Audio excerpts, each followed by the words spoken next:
Hi, and welcome to a series of videos that I'm going to be posting on my new YouTube channel. It's called Food Tactics. My name is Chef Ismael, and I will be demonstrating few techniques not to make you a chef, but to make you a better cook, better entertainer, and just learn little tips and tricks of the trade to help you perform and do better at cooking. Well, today we're going to start with cutting our fruit. It can be very challenging because of the oblong shape that it has. However, I'm going to do it with a chef knife. We have a 6 to 7 inch chef knife. If you're not experimented with knife cutting, you can also use a serrated knife. But for today's purposes, we're going to use a chef knife. So the basic thing for this is to have safety. So I'm going to take microfiber cloth, lightly damped, a little bit of water, and I'm going to place it in the bottom of the cutting board. That way it's going to secure my board, allowing me to cut without the board moving on me. So the first thing we want to do is have a couple of things on hand, like a garbage bowl to make garbage disposal a lot easier. And we want to make a platform or a surface to be able to cut the fruit without cutting ourselves. So the first thing you want to do is cut the top of the fruit by cutting all the way down. And you see that you made a little incision without taking some of the important flesh from the fruit. You want to then invert the fruit and cut on the other side. By doing this, you have created a platform, and it doesn't matter if you're lefty like me or if you're right-handed. The rest is just basically following this pattern along the sides. You can start cutting and drawing the 2/3 first part of your knife all the way down and gliding it until you get to the board. Now I know where I'm cutting, so I know my next cut has to be in the green area without removing some of the orange area, which is what we want to get from the fruit. So you're going to continue to slice down, ensuring that you get good coverage, and you can remove as you cut. You see, I'm allowing the knife to do the work. I'm not pushing down on the knife. I'm just making small little strides on the knife for the knife to cut better for me. I don't have a firm grip, but a firm grip. I don't grab my knife at the end or two here. I grab it with 2 fingers and I wrap around. It gives me a little bit more of grip that I need for these cuts. These are called precision cuts. You don't want speed. You just want to be precise and accurate. Remember, the more flesh you cut from the fruit, the less yield you have. So we're almost to the end of cutting the flesh. Basically, once you achieve this, you want to see that you don't have green areas around the cantaloupe. However, you may have some in the bottom.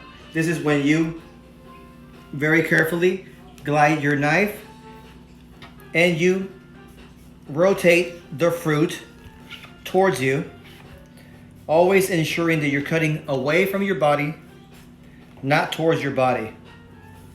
That is going to give you a safer outcome.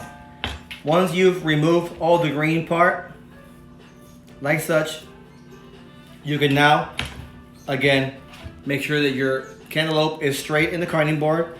You're going to cut all the way down, making a firm cut and allowing the knife to do the work for you.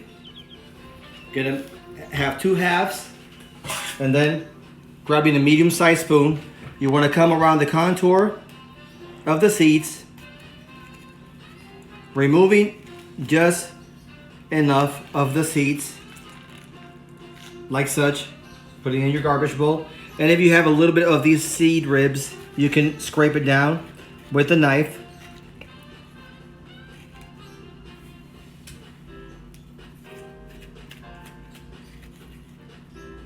Like that. So we're going to pause for a moment while I clean the other one, and then we're going to go in slicing the fruit.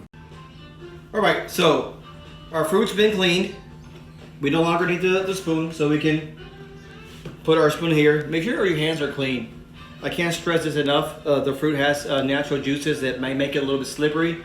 So you need to make sure you have clean hands so you can grab on to the fruit properly. So I'm gonna put this part of the fruit right here. Now you have a flat surface, which is easier for you to work with.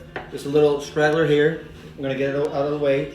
And we have another clean bowl that we're gonna use to put our fruit. So one of the ways that you can do, since you have this way, you can make horizontal cuts like such. Make sure that the width is the same, therefore you're gonna have the same thickness of your fruit slice, or if you take it further, of your fruit dice.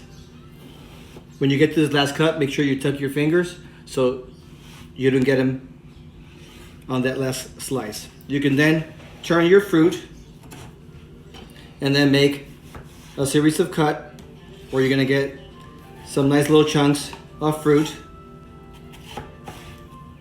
Okay, like such. Once you've done with that, you can carefully get your fruit onto a bowl. Make sure you put these in an airtight container and it'll last for 7 to 10 days, but I'm sure that you'll eat them before that. Another way that you can cut this fruit, maybe a little more chef style, is to make a horizontal slice like such, 3/4 of the way. You don't want to get to the end of it. 3/4 of the way, remove your knife, and then you're going to make a series of cuts like such, ensuring that they're the same width. Tilt it with these two fingers, you grab on and you tuck them right before you cut, and you get smaller and more precise dice.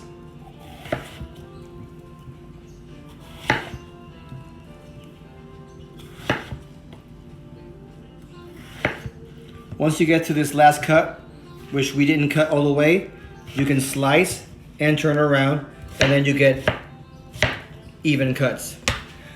So folks, I hope you enjoyed this short little tutorial. We'll be making more tutorials and teaching you the tricks and know-hows of the kitchen. Food Tactics is all about understanding food and understanding how to make good and tasty food. You don't have to be a chef, you just have to be a little bit better at what you do, better entertainer. So thank you and happy cooking.